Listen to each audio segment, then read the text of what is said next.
Okay, welcome back everyone. We now have a case study brought to us by Vevox. So I have the pleasure of handing over to Andrew Carne from BP and Rob Curtis from Vevox. Over to you guys. Hi guys. Hi there. Just going to share my screen. My name's Andrew Carne. I'm from BP, and my role is working in workplace procurement, but more focused on meetings and events and collaboration. And introducing Rob, if you want to give a quick intro.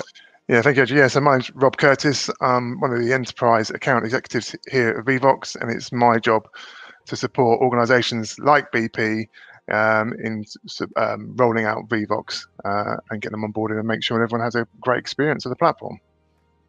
Cheers, Rob. Just to check, Rob, you can see my screen? I can indeed. Brilliant, thank you.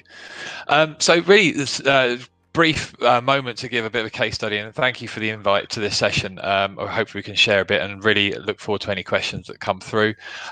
Really wanted to just share about how we've used Vevox in our company to really focus and help us work through sort of the crazy of the last year and a half and a bit, but also why we was looking at this tool and a sort of solution in this place prior to that, and where we're going forward in the future as well. So really, yeah, driving a culture of honest communication. So just to sort of give a backdrop of our timeline of where we've come from with this tool, prior to sort of September 2019, we reinvented our My Event program, as we call it in BP, the BP Meetings and Events program, to deliver to be less of a sort of category managed by good people in procurement like myself, and be more of a program which brings in best practices, learning, sharing across a company that was quite diverse and still is quite diverse, but certainly sort of working business by business rather than as one entity, to come together and to deliver meetings and events in a more coherent way and deliver that sort of that all-important engagement across the company, whether with internal stakeholders or external stakeholders. We realized through that sort of reinvent and sort of having technologies and other pieces that actually we're missing some things. We're missing kind of our last tool in our toolkit, which was focused upon having easy access to people in terms of speakers and guests, and hearing the quietest voice in the room. So we at that point started to talk to Vevox. And then the world sort of went crazy for BP. COVID was starting to happen around the world, but we also announced a new CEO in October 2019 with Bernard Looney coming in. Bernard had already had an air of very open, transparent communication. So this is a great lining into what we wanted to do prior to that. But we knew he had big things he wanted to change. And actually, fast forward to February, when sort of COVID obviously starting to take a bit of a hold, we had a huge new announcement in our new purpose, aims and ambitions around low carbon, carbon net zero by 2050, and other things all around that.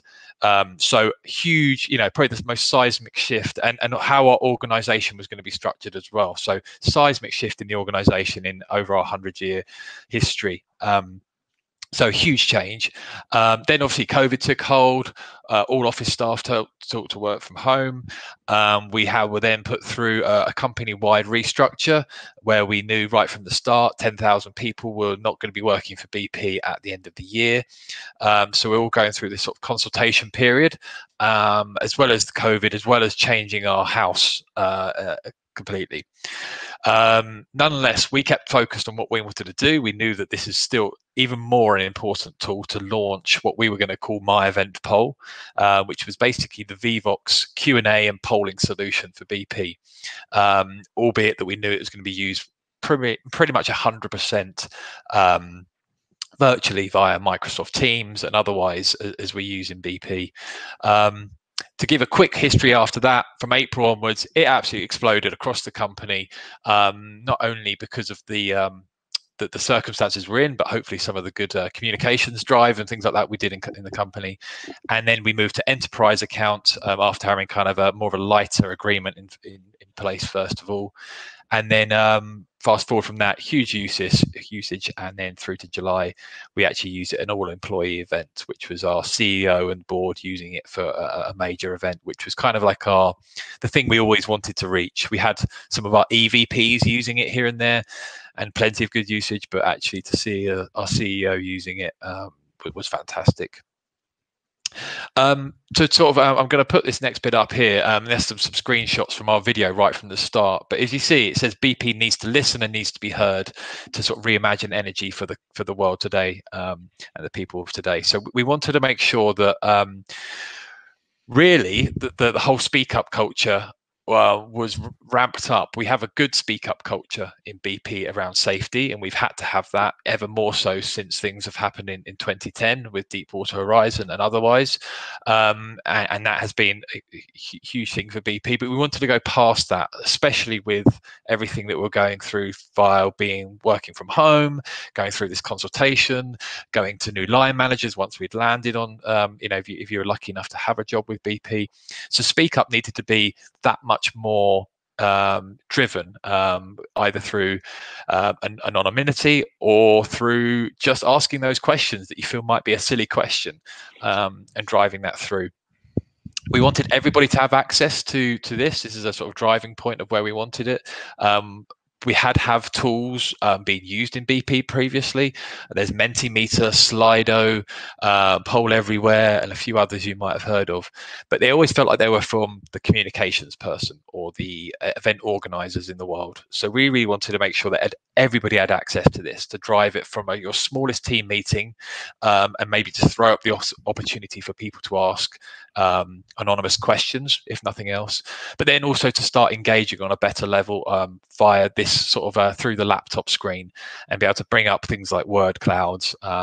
It's very well known in BP that senior leadership love a word cloud, so we were happy to give them a tool there. But for everybody, from a personal assistant to comms to an engineer who just might be told that they're running a small session, you could drive that engagement and understand who was in the room and otherwise. It's a shame we're not using it today, but I know we haven't got much time.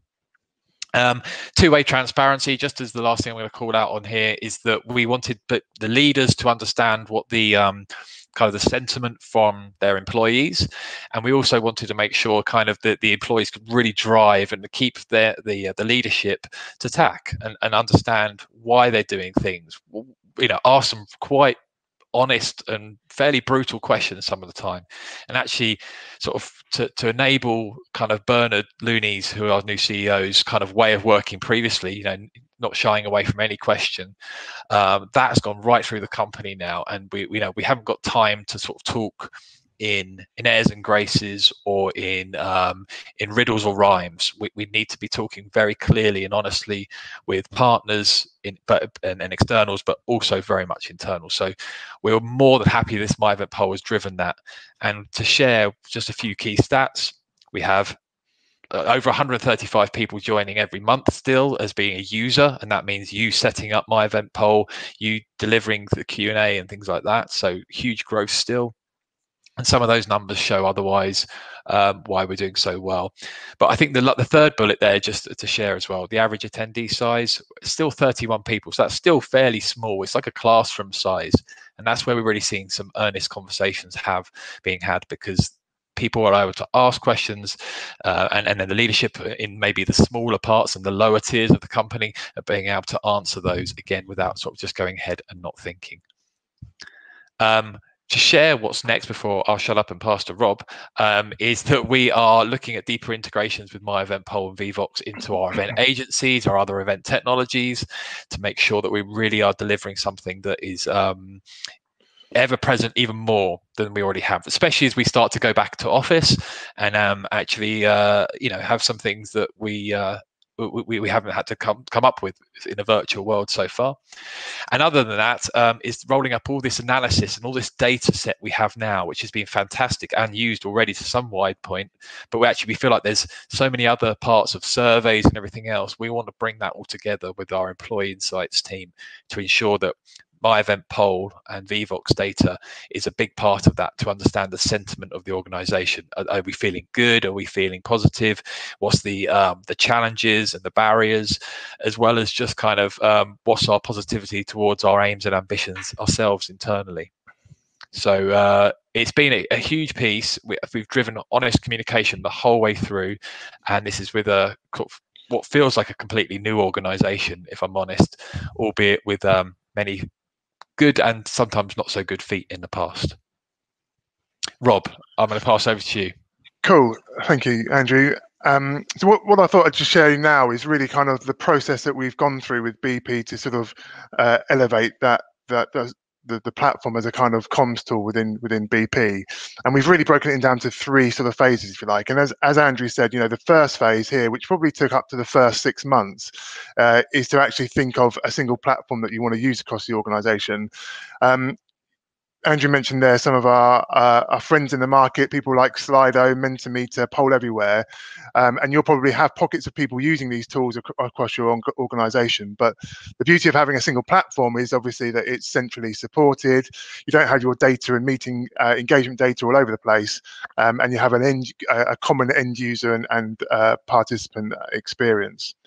Second to that, it's really important to make the platform accessible to all. We have set up what we call SSO, and we have actually built, as Andrew said, a branded application called My Event Poll for BP. So people have that brand affinity. It's all, you know, BP green, etc. So people know it's a trusted platform to be used across the organisation, and it's easy to sign up. We launched the platform, as you know, right in the middle of, or at the start of the pandemic. So most people have been using it in an online capacity. We're integrating it with Microsoft Teams. And actually now, as more people are starting to return to the office, the platform is used in Microsoft Teams, but also on mobile. So we can support that hybrid meeting engagement as and when more and more people return back to the global offices within BP. And the final point there, I think what's really important when sort of looking at these technologies on a sort of larger scale is you want to ensure that it's a positive experience for all. So that includes things like defining what your internal policies will be around use. It might be that you have moderation switched on for the questions. It might be that you choose to anonymize all of the sessions, so people do feel comfortable asking their questions honestly and openly. And also, coupled with that, it's also really useful to provide, not only to provide end user training on how the platform works, but training for leaders or meeting hosts or managers in terms of how to manage the content that they're getting through head on. They might get a tricky question come through, or something that startles them. So it's also really important to provide that sort of safety net and training to those guys and girls. The second stage really is to sort of build up a champions network, which would be obviously advocates within the organisation who use the tool regularly, and they might be able to share best practice and obviously different use cases. So one thing that's really surprised us within BP is just the ways the tool is being used. So one lady in particular was using it as a team recognition platform. So at the start of each team meeting, people were just texting the name anonymously of the person that was the champion for that week, sort of thing. So using it as a kind of a recognition tool, but also it does come from sort of top down. So as Andrew said, EVPs are starting to have been using it, and senior managers across BP to run engaging and impactful meetings, and also demonstrate that best practice within meetings, and eventually that sort of then cascades down to everybody else within the organisation. We're kind of at this point now with BP, but what's really quite exciting is that there is a lot of insight, as Andrew said, being captured on the platform around how people are feeling, and that might be quantitative data in the form of polls or surveys, but it also might be qualitative data in terms of the sentiment around what people are submitting in the form of questions and comments and ideas and things. So one of the things that we are investigating is the idea that working with the employee analytics team at BP is how they can realize some of the value from the data that's captured at an account level to maybe use it as a anonymous listening voice in terms of what's being said across the organization. So that's 3 steps to success. As I said, it's split over probably an 18-month period.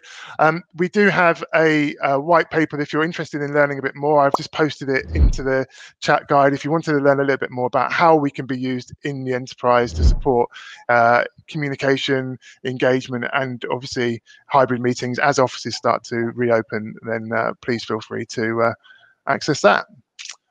Thanks a lot. Cheers. Thank you.